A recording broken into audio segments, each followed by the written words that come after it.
In the sweltering summer of 1716, 14 of South Carolina's wealthiest plantation owners gathered for what they believed would be a routine business meeting at the Grayfield estate. None of them walked out alive.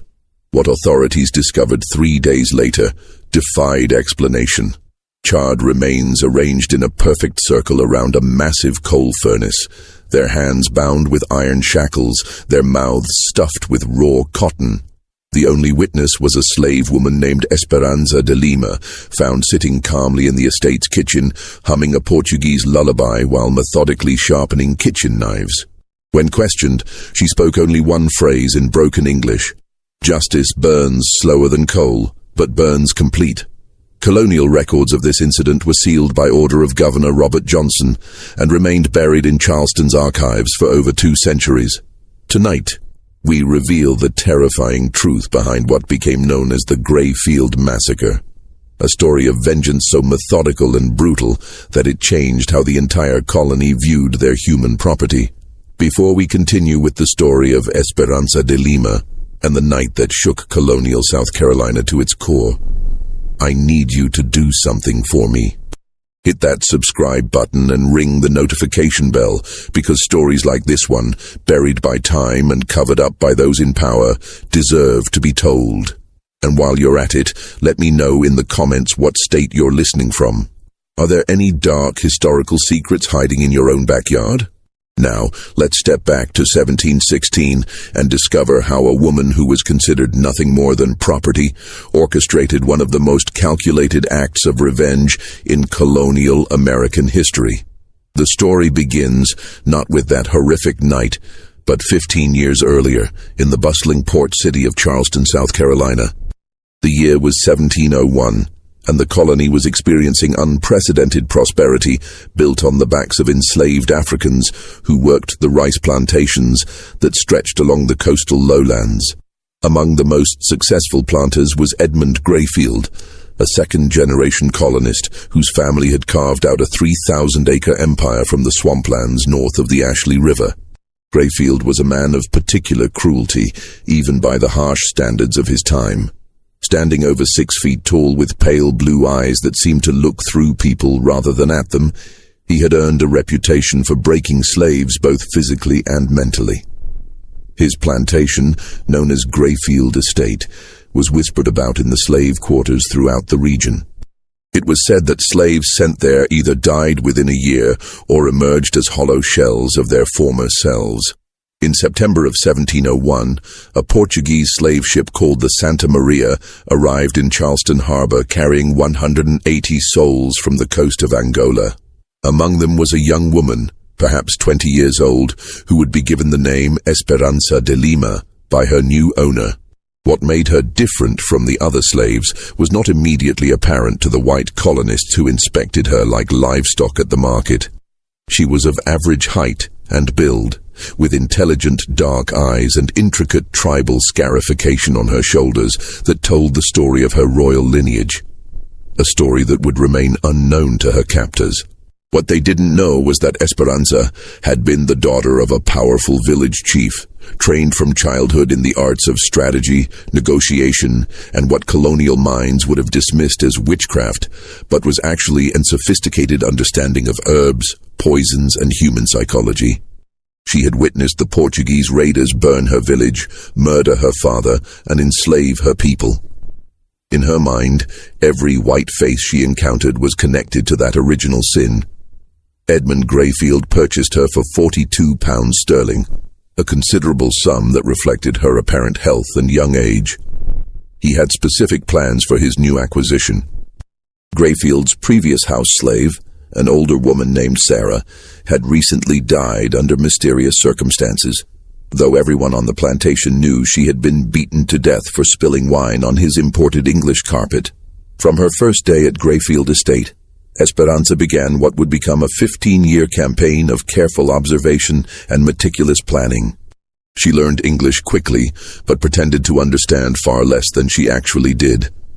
She watched, she listened, she remembered every slight, every cruelty, every name mentioned in hushed conversations among the plantation elite. The Grayfield Estate was more than just a home. It was the unofficial meeting place for what the planters called the Rice Council, a group of 14 plantation owners who controlled the colony's agricultural policies and, by extension, its political future. These men met monthly to discuss rice prices, slave regulations, and how to maximize their profits while minimizing colonial oversight from London. They saw themselves as kings of their own domains, answerable to no earthly authority. The 14 members of this council represented the most powerful families in the colony. Edmund Greyfield, the unofficial leader. William Pemberton, whose plantation produced more rice than any other in the Americas. James Rutherford, who also served as a colonial judge. Marcus Sutton, who owned the largest slave trading operation between Charleston and Savannah. Henry Caldwell, whose political connections reached all the way to the governor's office. Thomas Harrington, a former British naval officer who ruled his plantation like a military compound. Benjamin Fairfax, whose family fortune dated back to the earliest colonial settlements. Samuel Kingsley, who specialized in seasoning newly arrived African slaves. Robert Fielding, known for his innovative torture techniques. Charles Warwick, whose plantation bordered 3 others and served as a nexus for information. Jonathan Crichton, who maintained detailed records of slave breeding programs.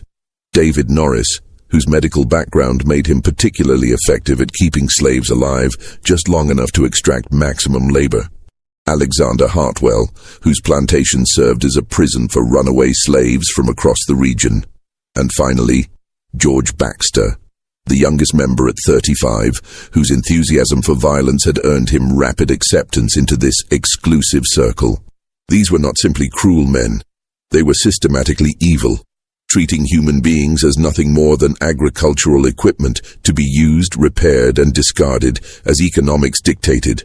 They shared techniques for breaking rebellious spirits, compared notes on optimal caloric intake to maximize work output while minimizing costs, and boasted about their most creative punishments during their monthly gatherings. Esperanza served at these meetings for 15 years, moving silently around the dining room like a shadow, refilling glasses and clearing plates while these men discussed their human property like cattle. She heard them laugh about families they had separated, debate the merits of whipping versus branding, and plan expansions of their operations that would require the importation of hundreds more slaves. But what truly set Esperanza's plan in motion was not just the general cruelty of slavery. It was something far more specific and personal. In the spring of 1715, everything changed for Esperanza de Lima. After 14 years of silent servitude, she had done something that plantation owners considered impossible. She had maintained her humanity while living in hell. More than that, she had found love. His name was Kwame, though the plantation records listed him simply as Boy Tom. He had been born on the Rutherford plantation in 1693, making him 22 years old when he caught Esperanza's attention. Kwame possessed a rare combination of physical strength and intellectual curiosity that had somehow survived the brutal seasoning process that broke most slaves within their first year. He could read, a skill he had learned in secret from a sympathetic overseer who had since died, and he had been secretly teaching other slaves basic letters and numbers during the brief rest periods on Sundays. Kwame and Esperanza began meeting in secret, initially sharing information about the movements and plans of their owners. Their relationship deepened slowly, carefully, with the patience of people who understood that discovery would mean death. They communicated through a system of songs and gestures that appeared to be nothing more than typical slave behavior to white observers, but carried detailed messages about escape routes, friendly contacts, and opportunities for resistance. By late 1715, they had developed what was perhaps the most sophisticated intelligence network in colonial South Carolina. Esperanza used her position at the Rice Council meetings to gather information about patrol schedules, legal changes, and plantation vulnerabilities. While Kwame used his work assignments, he was frequently loaned out to other plantations for heavy labor to establish contacts throughout the region. They were planning something unprecedented. Not a simple escape attempt that would affect only themselves, but a coordinated uprising that could potentially free hundreds of slaves across multiple plantations. They had identified sympathetic whites, mapped out safe houses, and even established contact with free black communities in Spanish Florida who could provide sanctuary for escaped slaves. But their careful planning was undone by simple human emotion. On March 15, 1716, Edmund Greyfield announced at the monthly Rice Council meeting that he had decided to expand his breeding program. He had identified several prime specimens among his female slaves who would be paired with males from other plantations to produce what he called superior working stock. The program would begin immediately, with selected females being moved to a separate compound where they would be monitored constantly to ensure successful pregnancies. Esperanza's name was at the top of his list. When she overheard this conversation while serving wine to the council members, her face remained impassive, but something fundamental shifted inside her. She had survived 15 years of slavery by maintaining hope. Hope for freedom, hope for revenge, hope for a future where she could live as a human being rather than property. Now Greyfield was planning to reduce her to nothing more than a breeding animal. That night, she met Kwame at their usual spot, a fallen cypress tree deep in the plantation's rice fields, where the sound of their voices would be masked by the chorus of insects and nightbirds. She told him about Greyfield's plan, and they both understood what it meant. Once she was moved to the breeding compound, their contact would become impossible. Their intelligence network would collapse. Their planned uprising would die before it began. Kwame's response was immediate and desperate. They should run that very night. He had made contact with a Spanish trader who could smuggle them to St. Augustine within a week. They could be free, start a new life, maybe even find a way to help other slaves from relative safety. But Esperanza refused. "Running saves us," she told him in their native Portuguese, a language they used only for their most private conversations. "But it changes nothing for our people. These men will continue their evil. More ships will arrive, more families will be destroyed, more children will grow up as property." She had spent 15 years watching these 14 men make decisions that affected thousands of lives with casual cruelty. She had heard them laugh about separations, discuss torture techniques like culinary recipes, and plan expansions of their operations that would bring even more suffering to people who looked like her. "I have learned their patterns," she continued. "I know their secrets. I know when they are most vulnerable. We have one chance to send a message that will be remembered forever. One chance to make them afraid the way they make us afraid." Kwame understood what she was suggesting, and he was terrified. Not of death. Slaves lived with the constant threat of death, but of the systematic torture that would precede execution if they were caught. He had seen what happened to slaves who raised their hands against whites. The punishments were designed to serve as examples, to break the spirits of every other slave who witnessed them. But he also understood that Esperanza was right. Their planned escape would save 2 lives while leaving the system intact. Her alternative was unthinkably dangerous, but it offered the possibility of something greater, a blow against slavery itself that might inspire others, or at least make slave owners think twice about their casual cruelty. They spent the next 2 weeks refining a plan that was part intelligence operation, part psychological warfare, and part tactical strike. Esperanza would use her access to the monthly Rice Council meeting to create an opportunity for devastating retaliation. Kwame would handle logistics, acquiring materials, establishing alibis for sympathetic slaves, and creating contingency plans for various scenarios. What they developed was perhaps the most sophisticated act of slave resistance in colonial American history, and it all centered on a simple fact that Esperanza had observed over 15 years of service. The Rice Council members were so confident in their absolute power that they had become careless about their personal security. The monthly meeting scheduled for June 23, 1716, would be their last. June 23, 1716, dawned with the oppressive heat that made South Carolina's summers nearly unbearable for everyone except those who had grown up with the climate of equatorial Africa. Esperanza woke before sunrise, as she had every day for 15 years, and began her morning routine. But today was different. Today was the culmination of 15 years of careful observation, meticulous planning, and suppressed rage. The monthly Rice Council meeting was scheduled to begin at 2 o'clock in the afternoon, giving the 14 plantation owners time to travel to Grayfield Estate and conduct any preliminary business before the formal session. These meetings typically lasted 4 to 6 hours, depending on the agenda and the amount of imported rum that Edmund Grayfield provided for his guests. Esperanza had spent weeks studying the patterns of previous meetings, noting everything from seating arrangements to bathroom breaks to the timing of various agenda items.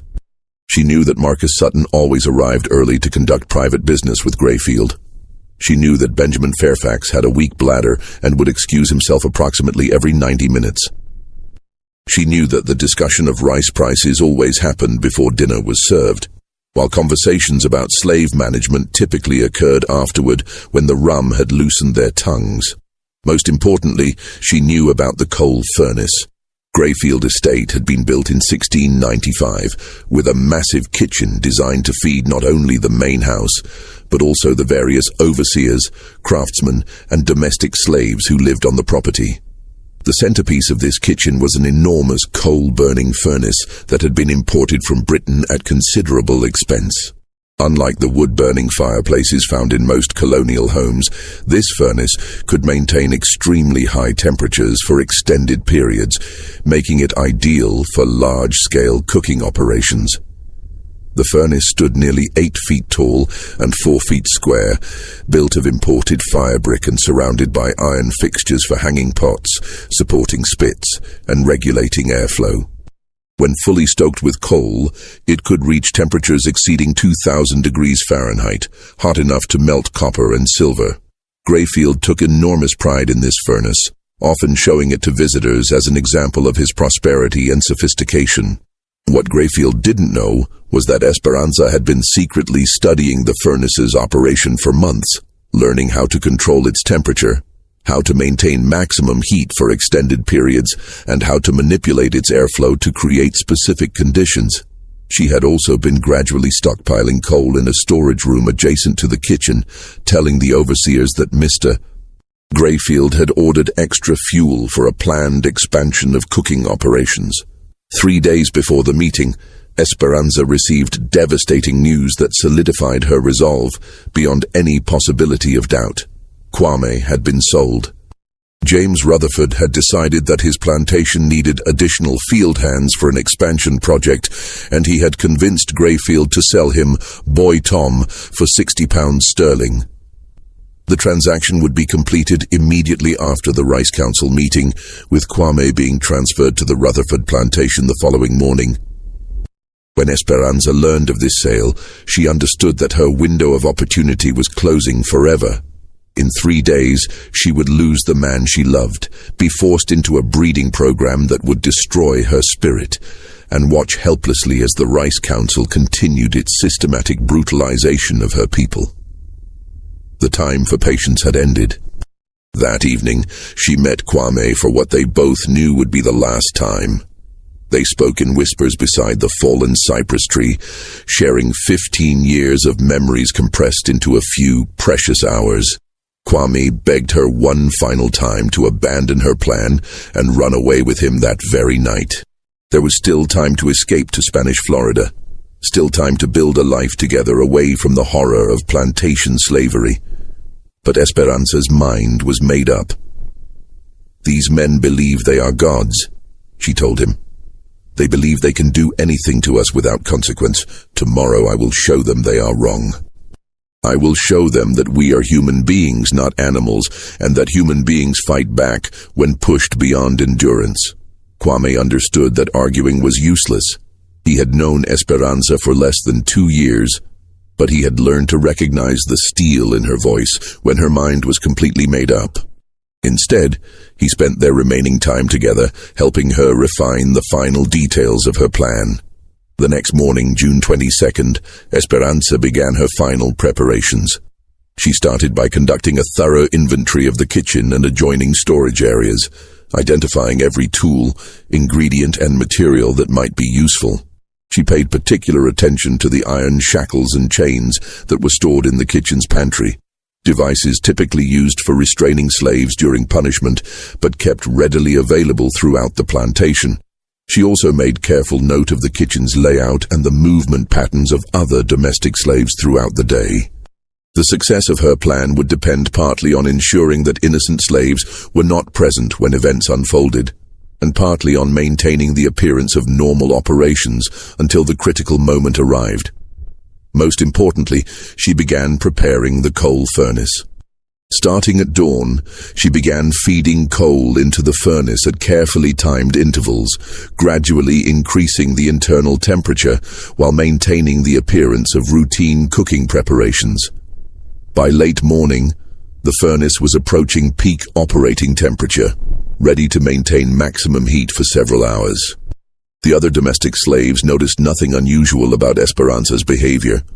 She had always been quiet and methodical in her work, and her preparations for the monthly Rice Council meeting appeared identical to her routine for previous gatherings. She cleaned the dining room, arranged the furniture, prepared serving dishes, and set up the imported crystal glasses that Grayfield used to impress his guests. But hidden in the kitchen, arrangements were being made that would transform a routine business meeting into something far more sinister. By noon on June 23rd, 1716, the first of the Rice Council members had begun arriving at Grayfield Estate. As always, Marcus Sutton arrived early, riding up the oak-lined avenue that led to the main house, with the confidence of a man who owned over 800 human beings and considered himself answerable to no earthly authority.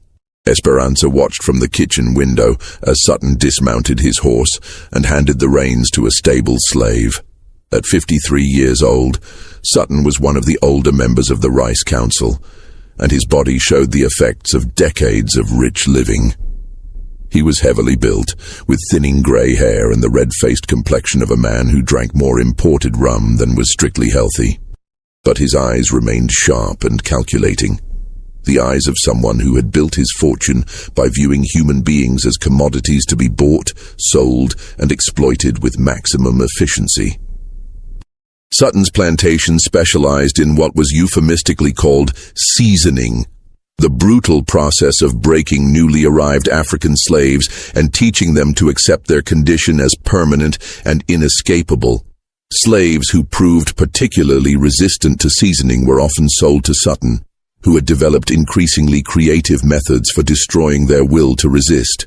His techniques had become so refined that other plantation owners regularly sent their problem slaves to his operation, paying premium prices for his services. Edmund Grayfield greeted Sutton at the front door with the elaborate courtesy that plantation owners reserved for each other while treating their slaves like livestock. The two men retired to Grayfield's private study to discuss business matters that were too sensitive for the larger group, primarily new techniques for slave control and strategies for lobbying the colonial government to reduce restrictions on slave importation. Over the next hour, the remaining 12 members of the Rice Council arrived in small groups, their carriages and horses creating a traffic jam around the circular drive that fronted the main house. Esperanza recognized each man as he arrived, having served at enough meetings to know their faces, their voices, and their particular areas of expertise in the management of human property. William Pemberton arrived with his usual retinue of armed overseers, a precaution he had adopted after a recent slave rebellion attempt on his plantation had been narrowly suppressed. James Rutherford came alone, but his horse bore the distinctive silver-mounted pistols that advertised his dual role as plantation owner and colonial magistrate. Henry Caldwell traveled in an elaborately decorated carriage that displayed his family's coat of arms, a pretentious affectation that highlighted his political connections and social ambitions. Each arrival was greeted with the same ceremonial courtesy, the same exchange of pleasantries about weather and crops and the persistent Indian problem along the frontier. These men saw themselves as the founding fathers of a great civilization, pioneers who were transforming a wilderness into productive agricultural land that would feed the growing cities of colonial America. What they refused to acknowledge was that their civilization was built on a foundation of systematic brutality, that their wealth came from the unpaid labor of thousands of human beings who were treated worse than livestock, and that their political influence existed primarily to perpetuate and expand this system of exploitation. At 2 o'clock precisely, Edmund Grayfield called the monthly meeting to order in his formal dining room. The 14 men took their customary seats around a massive oak table that had been imported from England at a cost that would have supported a typical colonial family for several years. The table's polished surface reflected the light from dozens of candles arranged in silver candelabras, creating an atmosphere of wealth and sophistication that reinforced their sense of superiority and entitlement. Esperanza began serving the meal with her usual efficiency, moving silently around the table as these men discussed the business of slavery with the casual brutality that had characterized their previous 180 monthly meetings. She had heard variations of these conversations hundreds of times, but today she listened with particular attention to every word, every tone, every casual reference to human suffering. The agenda began, as always, with a discussion of rice prices in the Charleston market and strategies for maximizing profits in the coming harvest season. William Pemberton reported that his plantation had achieved record production levels by implementing what he called incentive-based management, a system that provided minimal food rewards for slaves who exceeded daily quotas while subjecting underperformers to systematic punishment. The key, Pemberton explained while cutting his imported beef, is making them understand that their comfort level depends entirely on their productivity. Give them just enough hope to keep working, but never enough security to make them complacent. James Rutherford nodded approvingly. I've had excellent results with family separation as a motivational tool. Nothing makes a field hand work harder than knowing that his wife and children are being held at a different location, and that reunion depends on consistent performance. The conversation continued in this vein for nearly an hour, with each member sharing techniques for extracting maximum labor from their human property while minimizing expenses for food, housing, and medical care. They discussed breeding programs with the same clinical detachment that cattle ranchers used when planning livestock improvements. They compared notes on punishment techniques with the enthusiasm of craftsmen sharing professional secrets. Esperanza refilled wine glasses and cleared plates while these men celebrated their latest innovations in human degradation. She maintained her usual expression of blank subservience, but inside her mind she was making final mental notes about each man's position, each man's habits, and each man's potential for resistance when the time came. As the formal agenda concluded and the conversation became more informal, the men began sharing stories that revealed the true depths of their cruelty. Marcus Sutton described a new torture device he had imported from the Caribbean. A metal cage, barely large enough for a human body, that was suspended in full sunlight and could literally cook rebellious slaves to death over a period of several days. Samuel Kingsley boasted about his latest breeding experiment, which involved forcibly pairing selected slaves to produce what he hoped would be a new generation of larger, stronger field hands. But it was George Baxter, the youngest member of the council, who provided the final catalyst for what was about to unfold. "Gentlemen," Baxter announced as Esperanza poured brandy for the post-dinner drinks, "I have exciting news about a new business opportunity. The Spanish are paying premium prices for experienced slaves in their South American territories. I'm proposing that we pool our resources to purchase a large ship and begin systematic exportation of our older, less productive stock." The room erupted in enthusiastic discussion as the 14 men began calculating the potential profits from selling their human property to Spanish colonies where working conditions were even more brutal than those in South Carolina. They debated logistics, discussed political connections who could facilitate the necessary permits, and estimated how many slaves they could export while maintaining adequate labor forces for their plantations. As Esperanza listened to these men plan the destruction of even more lives, she felt something inside her snap. For 15 years she had maintained her sanity by telling herself that their cruelty had limits, that even these evil men would eventually recognize some boundaries of human decency. But there were no limits. There were no boundaries. Their capacity for causing suffering was constrained only by economic considerations and their own imagination. It was time to show them what it felt like to be powerless.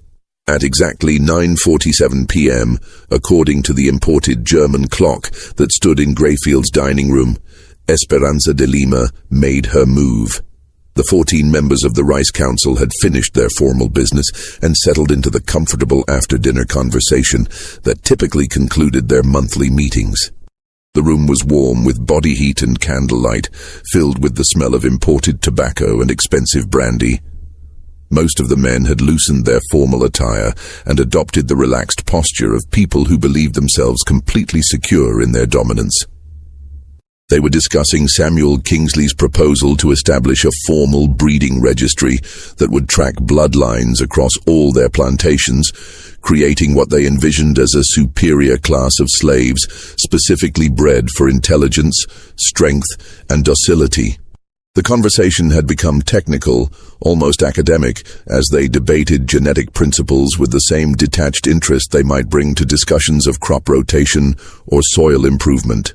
None of them noticed when Esperanza excused herself from the dining room, ostensibly to retrieve additional brandy from the kitchen. None of them observed her careful movements as she secured every exit from the main house except the kitchen door.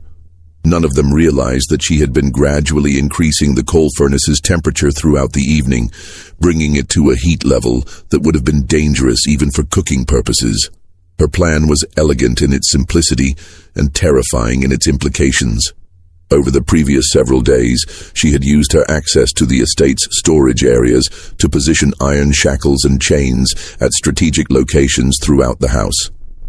These restraint devices, normally used for punishing rebellious slaves, were now distributed in such a way that she could quickly secure anyone she encountered.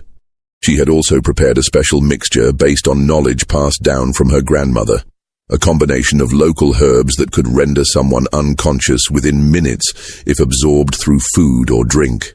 This mixture had been carefully added to the brandy decanter that she had been serving throughout the evening.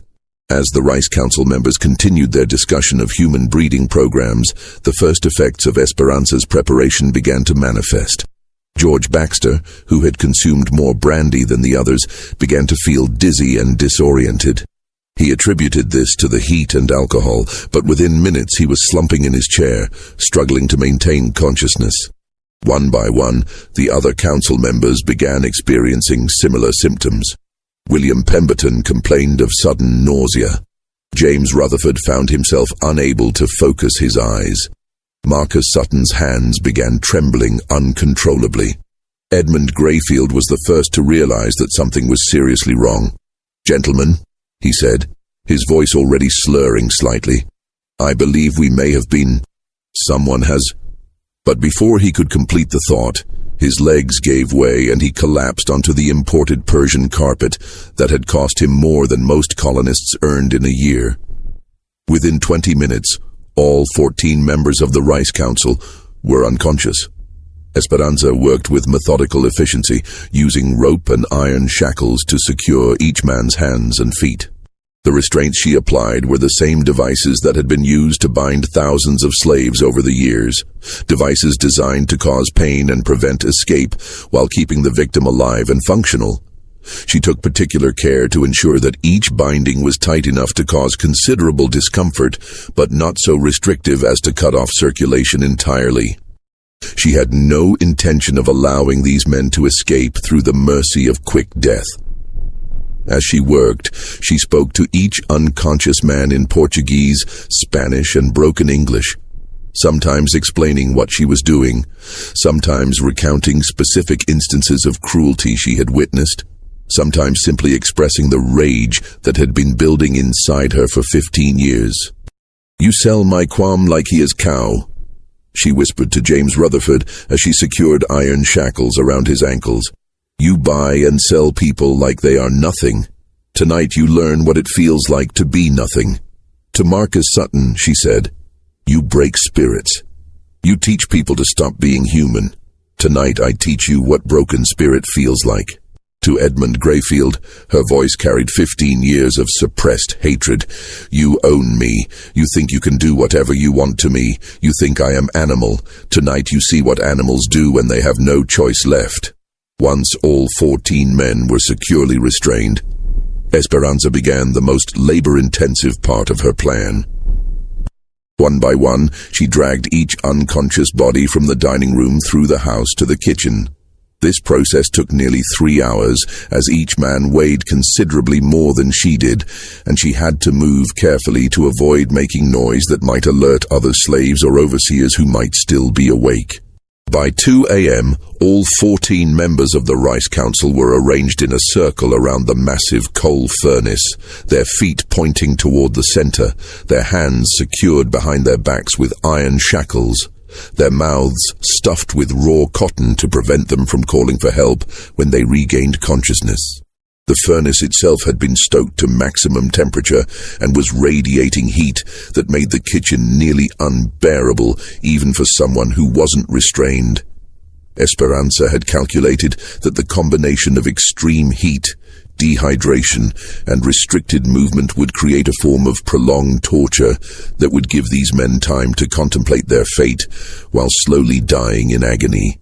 But she had also made provisions for a more immediate form of justice. As the first grey light of dawn began filtering through the kitchen windows, the Rice Council members began regaining consciousness. The herb mixture she had used was designed to cause unconsciousness for several hours, but leave no permanent impairment, ensuring that her victims would be fully aware of their situation when the torture began. Edmund Grayfield was the first to wake up, and his confusion quickly turned to terror as he realized his predicament. He was lying on the stone floor of his own kitchen, bound hand and foot with iron shackles, unable to speak because of the cotton stuffed in his mouth, and surrounded by the other members of his council in similar condition. The massive coal furnace in the center of their circle was radiating heat like a miniature version of hell itself. As the other men regained consciousness, the kitchen filled with the sound of muffled screams and desperate struggles against unbreakable restraints. They were experiencing, for the first time in their lives, the absolute helplessness that they had inflicted on thousands of other human beings. Esperanza sat calmly in a corner of the kitchen, methodically sharpening the carving knives she used for food preparation. She had positioned herself so that each man could see her clearly, and she maintained eye contact with each of them as they fully grasped the hopelessness of their situation. "Good morning, gentlemen," she said in clear English, far better English than she had ever spoken in their presence before. "I hope you rested well. We have much to discuss, and I want to make sure you are all paying attention." She stood up and walked slowly around the circle, looking down at each restrained man with the same expression of cold evaluation that they had used when inspecting slaves at the Charleston market. "For 15 years I have served your meetings. I have listened to your conversations. I have heard you discuss my people like we are cattle to be bought and sold and bred and slaughtered according to your convenience." She paused next to Marcus Sutton, who was struggling frantically against his restraints. "You, Mr. Sutton, specialize in breaking spirits. You take people who still remember being human and teach them to forget. You have perfected techniques for destroying hope, for making proud men and women into hollow shells who exist only to serve your pleasure." She moved to James Rutherford. "You, Mr. Rutherford, use family separation as a tool of control. You deliberately destroy the bonds between parents and children, between husbands and wives, because you have learned that people without families are easier to control." She continued around the circle, addressing each man by name and recounting specific acts of cruelty that she had witnessed or heard described during their monthly meetings. With each recitation, the men's struggles became more desperate and their muffled cries more frantic. Finally, she returned to Edmund Greyfield. And you, Mr. Greyfield, are the worst of all, because you could have chosen differently. You have education, you have wealth, you have power. You could have treated us as human beings. Instead, you chose to be a monster because being a monster was more profitable. She walked back to the center of the circle, standing directly in front of the coal furnace.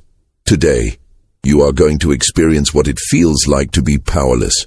You are going to learn what it means to be at the mercy of someone who views you as less than human. And you are going to die slowly, painfully, with plenty of time to think about all the suffering you have caused. With that announcement, Esperanza began the final phase of her plan. What happened over the next 6 hours would become the stuff of legend and nightmare throughout colonial South Carolina. Though the full details would remain buried in sealed government archives for more than 2 centuries. Esperanza de Lima transformed the Greyfield estate kitchen into a theater of retribution where 14 of the colony's most powerful men experienced, for the first and last time, what it meant to be completely helpless in the hands of someone who viewed them as less than human. She began with psychological torture, moving slowly around the circle and forcing each man to listen as she recounted, in excruciating detail, specific instances of cruelty that she had witnessed during her 15 years of servitude.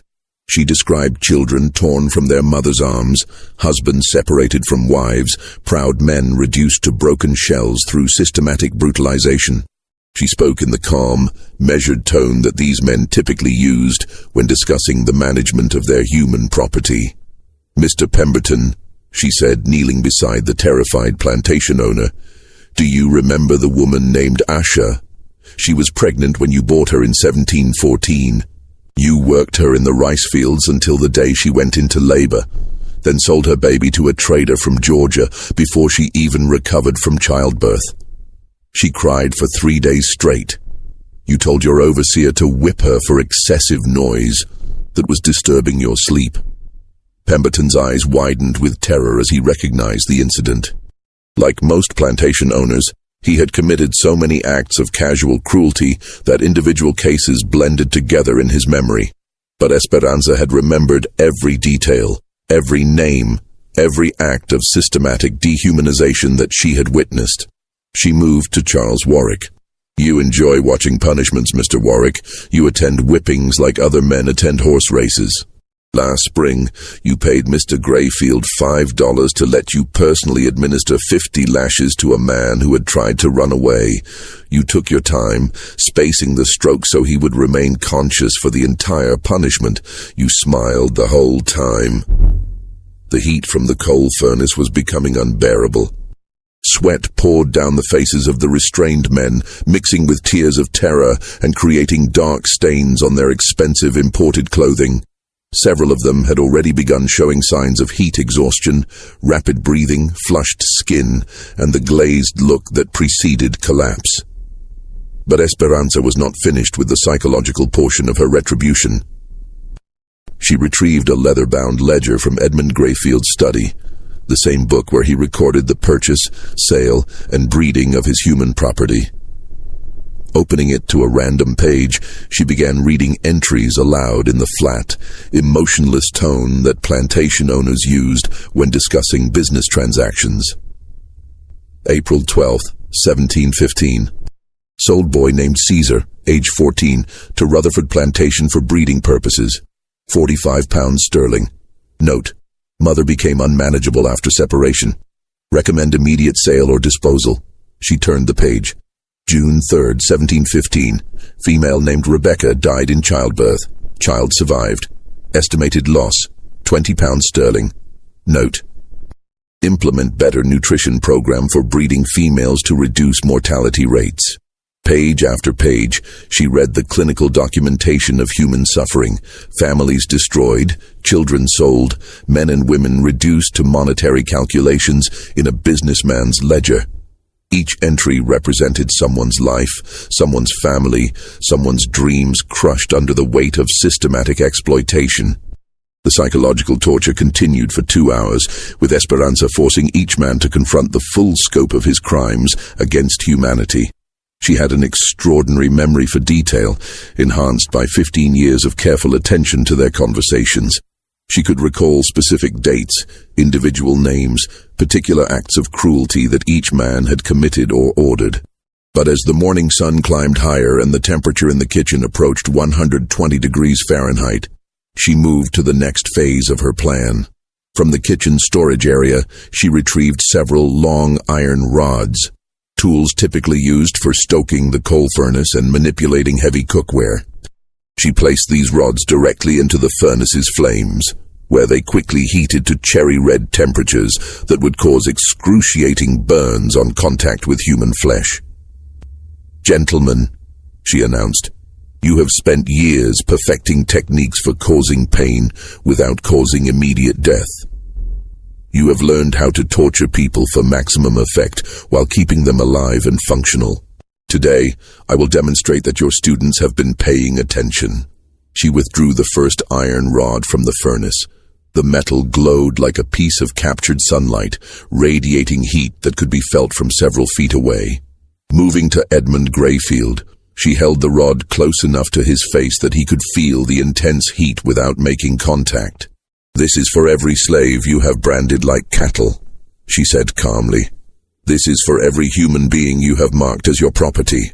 What happened next was too brutal to describe in detail, but the screams that echoed through the Grayfield estate kitchen could be heard by slaves working in fields nearly a quarter-mile away.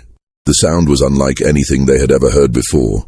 The desperate, agonized cries of men who had never experienced genuine helplessness and were discovering what their victims had endured for decades.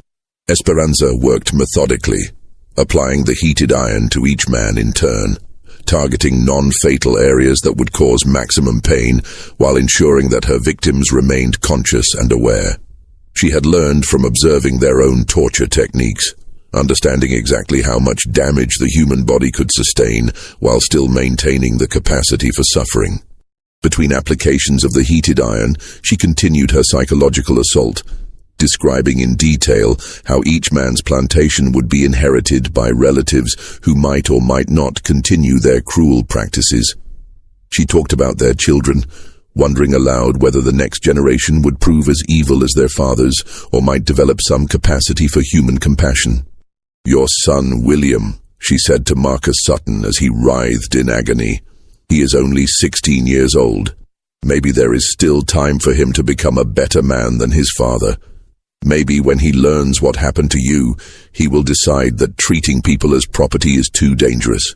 The psychological impact was as devastating as the physical torture. These men had built their entire identity around the belief that they were superior beings, natural masters, who had the right to control and exploit other human beings.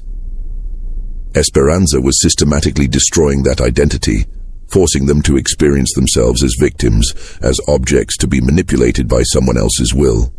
As the afternoon heat combined with the furnace's radiation to push the kitchen temperature above 130 degrees, several of the men began showing signs of severe heat stroke. Their skin turned red and dry, their breathing became rapid and shallow, and their struggles against the restraints became weaker and more desperate. But Esperanza had planned for this contingency. She had no intention of allowing them to escape through unconsciousness or heat-induced delirium. Using techniques learned from her grandmother, she applied wet cloths to their foreheads and forced small amounts of water into their mouths, keeping them conscious and aware while their bodies slowly cooked in the superheated air. "You must stay awake," she told them. "You must remain alert. Death is a mercy, and you have not earned mercy yet." The torture continued through the hottest part of the afternoon, with Esperanza maintaining the furnace at maximum temperature, while systematically applying heated iron rods to each man's body. She targeted hands, feet, and faces, areas that would cause excruciating pain while remaining visible as permanent reminders of their experience. But perhaps the most devastating aspect of the entire ordeal was not the physical suffering, but the complete reversal of power relationships that it represented. For the first time in their lives, these 14 men were experiencing what their slaves endured every day. the knowledge that another human being had complete control over their bodies, their comfort, their very survival. They were learning what it meant to be property. As evening approached and shadows began falling across the kitchen floor, Esperanza prepared for the final act of her carefully orchestrated revenge. The coal furnace had been burning at maximum temperature for nearly 18 hours, creating a heat level that was literally unbearable for sustained human exposure. She began dragging the semi-conscious men closer to the furnace, positioning them so that the intense heat would slowly cook their bodies while keeping them alive long enough to fully appreciate their fate. It was a technique she had heard Marcus Sutton describe during one of the Rice Council meetings, a method he used for punishing slaves who attempted escape. "This is how you killed Thomas," she told Sutton as she positioned his body within 3 feet of the glowing coals. "Remember Thomas, the young man who tried to run away last summer? You put him in a metal cage in direct sunlight and let him cook slowly over 3 days. He begged for water, he begged for shade, he begged for death. You ignored all his pleas because you wanted other slaves to witness his suffering." One by one, she arranged all 14 men in positions where the furnace's radiant heat would slowly kill them while leaving them conscious long enough to contemplate their crimes. The psychological impact was as important to her as the physical destruction.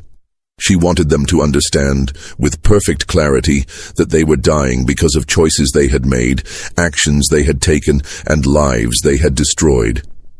As the sun set on June 24, 1716, the kitchen of Greyfield Estate contained 14 dying men who were experiencing, for the first and last time, what it felt like to be completely powerless in the hands of someone who viewed them as less than human. The screaming had stopped several hours earlier, replaced by the weaker sounds of men whose vocal cords had been damaged by prolonged crying. The kitchen filled with the smell of burning flesh and the sound of labored breathing as 14 of colonial South Carolina's most powerful citizens slowly roasted to death beside the same furnace they had used to prepare meals served by the people they had enslaved. Esperanza sat in her corner, still methodically sharpening kitchen knives, humming the Portuguese lullaby that her mother had sung to her in the village that Portuguese raiders had destroyed 20 years earlier. She was no longer looking at the dying men, but her ears remained alert to their breathing, ensuring that none of them escaped into unconsciousness before experiencing the full measure of justice she had planned. As midnight approached, the last of the Rice Council members finally succumbed to the combination of heat, dehydration, and burns that had been slowly killing them throughout the day. Edmund Greyfield was the final survivor, his constitution strengthened by years of rich living and medical care that had never been available to his slaves. His last coherent words, spoken in a whisper barely audible above the sound of burning coal, were a pathetic attempt at bargaining. "Please, I can give you money, freedom, whatever you want." Esperanza looked at him with the same expression of mild interest that he had used when inspecting slaves at the Charleston market. "I want you to die knowing that you were wrong," she replied calmly. "You are not superior. You are not chosen by God. You are not a natural master. You are just a man who chose to be evil, and now you are paying the price for that choice." Those were the last words that Edmund Greyfield heard before the heat and dehydration finally claimed his life. Dawn broke on June 25, 1716, revealing a scene that would haunt the survivors for the rest of their lives. When the other plantation slaves began their morning routines, they discovered 14 charred corpses arranged in a perfect circle around the massive coal furnace in the Greyfield Estate kitchen. The bodies were barely recognizable as human, reduced to blackened shells by 18 hours of exposure to extreme heat. Esperanza de Lima was found sitting calmly at the kitchen table, methodically sharpening carving knives while humming a haunting melody that none of the other slaves recognized. She showed no signs of distress or exhaustion, despite having orchestrated and witnessed one of the most elaborate acts of revenge in colonial American history. When the plantation's white overseers arrived to investigate, They found a scene that defied their understanding of the natural order. 14 of the colony's most powerful men had been killed by a single slave woman who had somehow overpowered them all and subjected them to a form of torture that exceeded anything in their experience. The implications were terrifying. If one slave could accomplish this level of devastation against multiple plantation owners, what might happen if slaves began organizing more sophisticated forms of resistance? The psychological impact on the white colonial population was immediate and profound. For the first time, they began to fear the people they had enslaved. Word of the massacre spread throughout the colony within days, carried by riders who had been dispatched to inform the victims' families and business associates. But the colonial authorities faced a serious dilemma in deciding how to respond to the incident. On one hand, they needed to demonstrate that slave rebellion would be met with swift and brutal retaliation. The entire plantation system depended on maintaining the slaves' belief that resistance was futile and that white dominance was absolute and permanent. On the other hand, they needed to prevent the spread of detailed information about Esperanza's methods and success. If other slaves learned that 14 plantation owners could be killed by a single woman armed only with intelligence, patience, and determination, the results could be catastrophic for the entire colonial economy. Governor Robert Johnson convened an emergency session of the Colonial Council to discuss the crisis. After 3 days of heated debate, they reached a decision that prioritized political stability over public justice. The official records of the Grayfield massacre were sealed by gubernatorial order and locked in the Charleston archives with instructions that they not be opened for 50 years. The families of the victims were informed that their relatives had died in a tragic fire that had consumed the Grayfield estate kitchen during a business meeting. No mention was made of Esperanza's role in their deaths. Esperanza herself presented a more complex problem. Executing her publicly would require explaining her crimes, which would spread exactly the kind of information that the colonial government wanted to suppress. But allowing her to live would send the message that slave rebellion could succeed without consequences. The solution they devised was as cruel as it was politically expedient. Esperanza was sentenced to be sold to a Spanish trader who specialized in supplying slaves to the silver mines of South America, a fate that was universally understood to be a delayed death sentence. The working conditions in the Spanish mines were so brutal that slaves typically survived less than 2 years before succumbing to exhaustion, disease, or accidents. But even this sentence carried risks. If Esperanza managed to survive long enough to share her story with other slaves, she could become a symbol of successful resistance that might inspire additional rebellions. The colonial authorities solved this problem by ensuring that Esperanza would never reach the Spanish mines alive.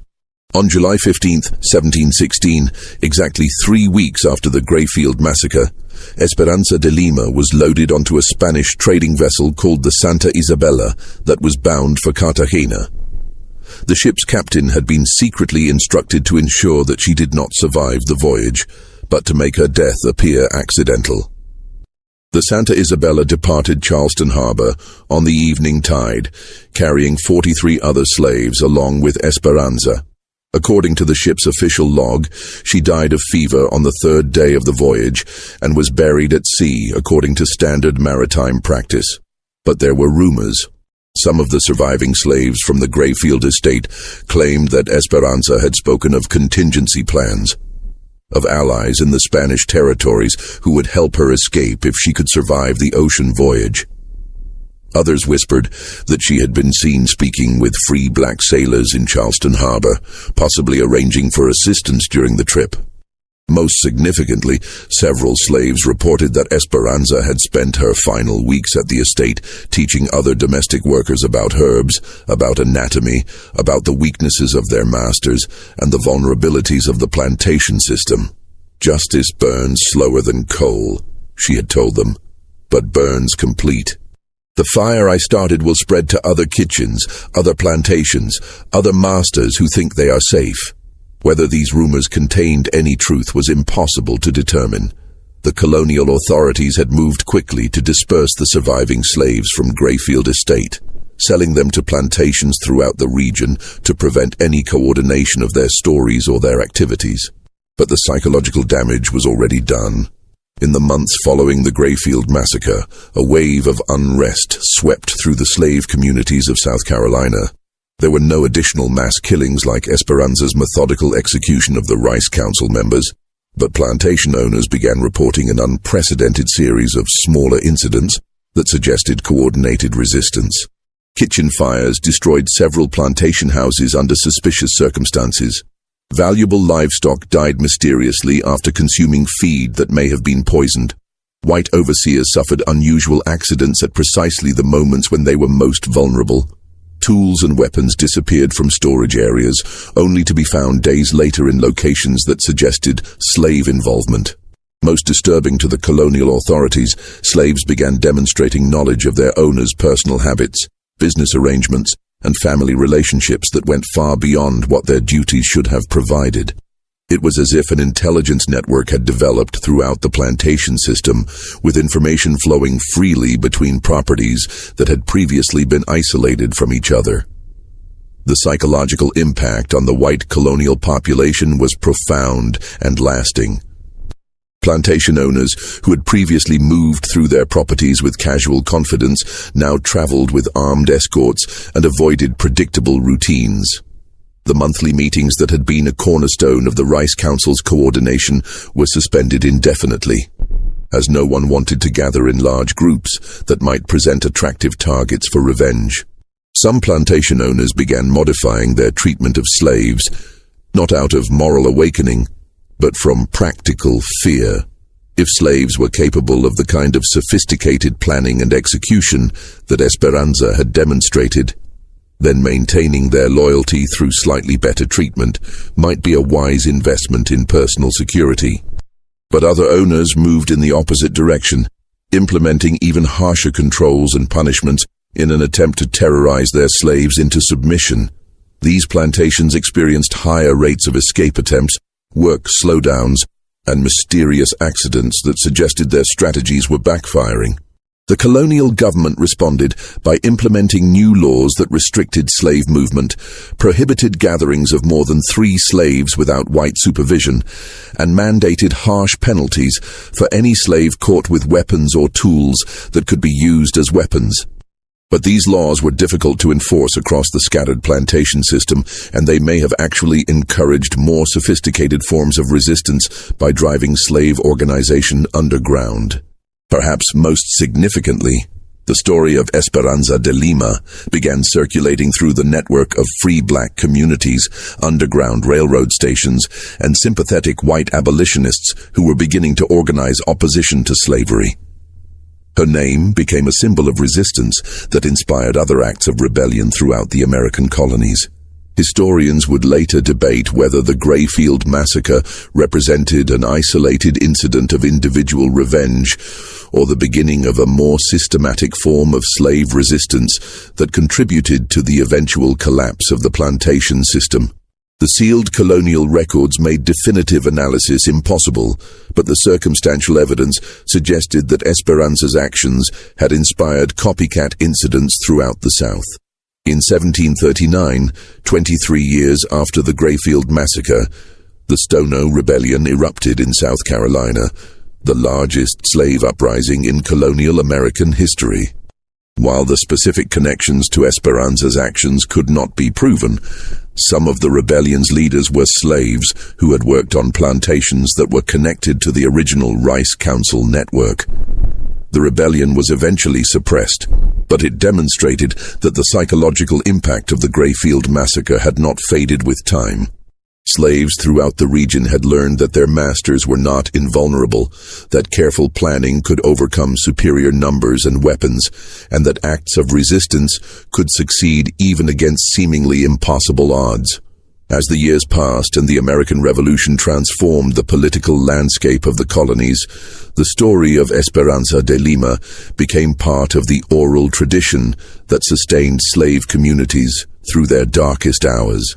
Parents told their children about the woman who had made 14 masters pay for their crimes.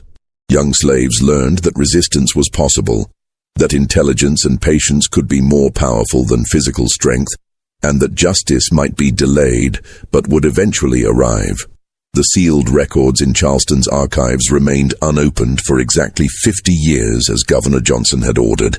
When they were finally made available to researchers in 1766, the American colonies were in the midst of political upheaval that would lead to independence from Britain.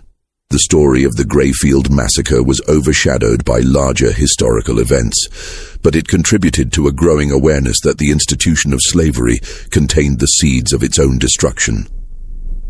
By the time the United States Constitution was ratified in 1788, the plantation system that had seemed so permanent and invincible in 1716 was already showing signs of internal stress that would eventually tear the nation apart.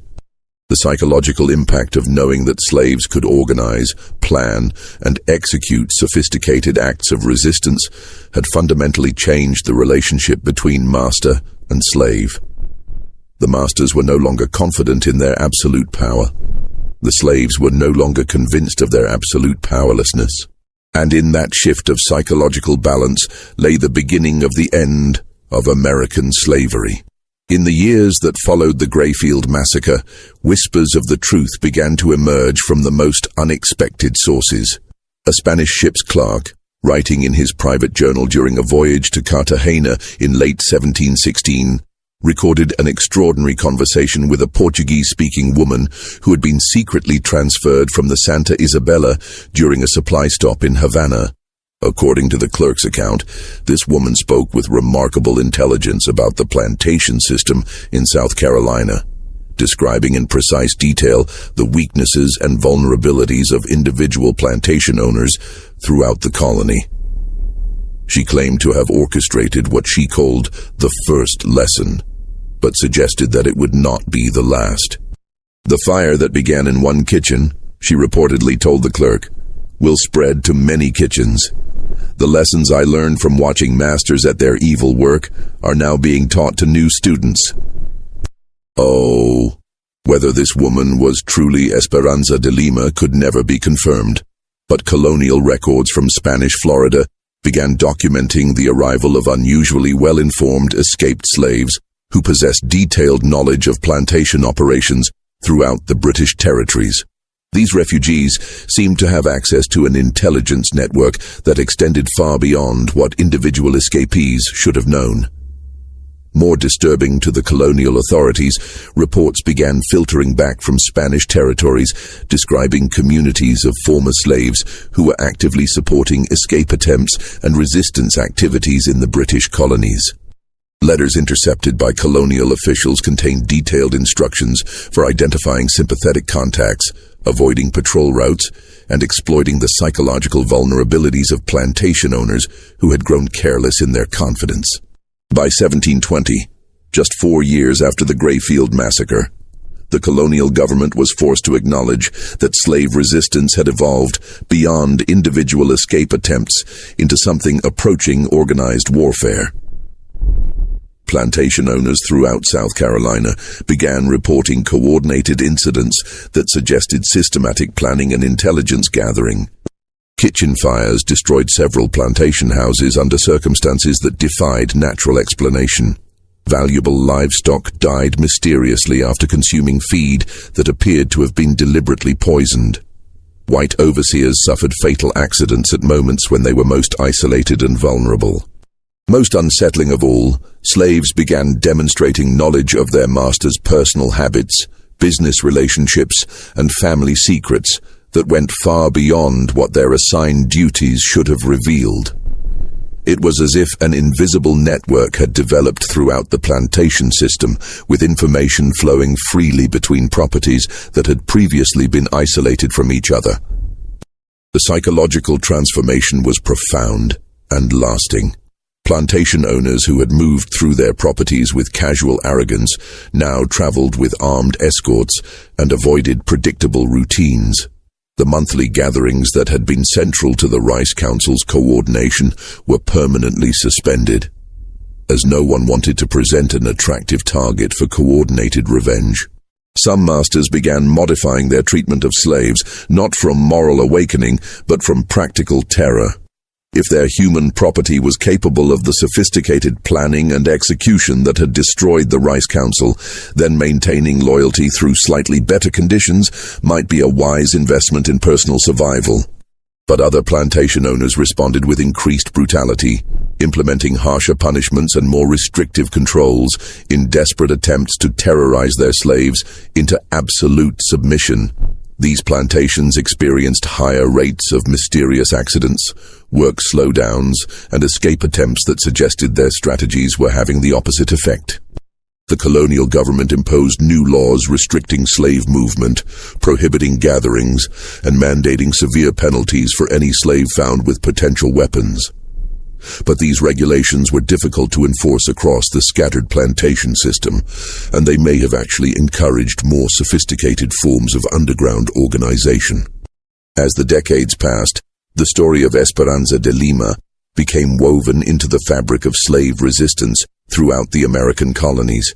Parents whispered to their children about the woman who had made 14 masters pay for their cruelty. Young slaves learned that their masters were not invulnerable, that careful planning could overcome superior numbers and weapons, and that justice might be delayed but would eventually arrive. The sealed records in Charleston's archives remained locked away, as Governor Johnson had ordered, but the truth had already escaped through other channels. Every slave community knew the essential facts. One woman, armed only with intelligence and determination, had killed 14 of the most powerful men in the colony and had lived to escape their justice. Whether Esperanza truly survived to continue her work in Spanish Florida, or whether the reports of her later activities were legends created to inspire hope in desperate people, became less important than the psychological impact of her story. The masters were no longer confident in their absolute power. The slaves were no longer convinced of their absolute powerlessness. And in that fundamental shift of psychological balance lay the seeds of everything that would follow: the growing resistance movements, the underground railroad networks, the persistent rebellions that would eventually contribute to the destruction of the entire plantation system. The kitchen at Grayfield Estate stood empty for 66 years after that night of reckoning, gradually falling into ruin as subsequent owners found the building impossible to staff. Local slaves refused to work in the room where Esperanza had demonstrated what happened to masters who pushed their human property beyond endurance. Eventually, the entire structure was demolished and the land left to return to wilderness. But the lesson remained, passed down through generations of enslaved families who understood that those who choose to treat other human beings as property do so at their own peril. Property can think. Property can plan. Property can remember everything. And sometimes, when pushed beyond the limits of human endurance, property fights back. Justice burns slower than coal, but it burns complete. What do you think of this story? Do you believe everything was revealed, or are there still secrets buried in the archives of our nation's dark history? Leave your comment below and share your thoughts about this remarkable tale of resistance and revenge. If you enjoyed this journey into America's hidden past and want more stories that reveal the truth behind official histories, subscribe to our channel, hit the notification bell, and share this video with someone who appreciates the power of untold stories. History is written by the victors, but sometimes the voices of the victims find a way to be heard across the centuries. See you in the next video, where we'll continue exploring the dark secrets that shaped our nation.